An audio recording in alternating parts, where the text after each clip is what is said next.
26 तासांनंतर कोकण रेल्वे अखेर रुळावरती आलेली आहे। मात्र रेल्वेचे वेळापत्रक अजूनही कोलमडलेलंच दिसतंय। अद्यापही अनेक रेल्वे गाड्या या प्रशासनाकडून रद्द करण्यात आलेल्या आहेत। कोकण कन्या, तुतारी, जनशताब्दी एक्सप्रेस सलग दुसऱ्या दिवशी सुद्धा रद्दच आहे।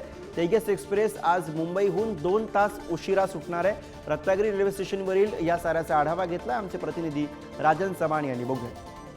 24 तासांपासून ठप्प झालेली कोकण रेल्वे आता रुळावर आले, परंतु कोकण रेल्वेचे वेळापत्रक आता कोलमडलेले दिसतंय। आपण सध्या आहोत रत्नागिरीतील रेल्वे स्टेशन येथे।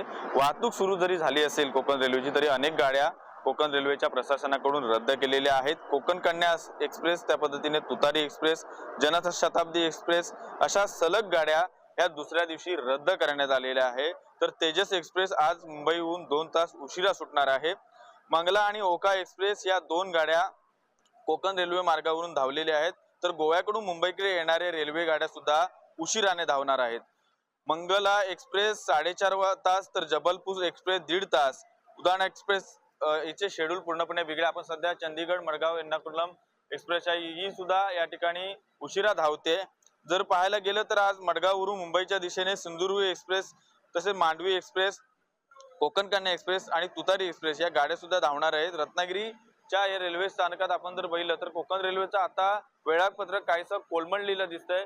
26 तासांच्या अथक शर्तीच्या प्रयत्नानंतर यश मिळालं, परंतु आता पाहिलं तर कोकण रेल्वेचं वेळापत्रक पूर्णपणे कोलमडलेलं दिसून येत आहे। राजन चव्हाण, पुढारी न्यूज, रत्नागिरी।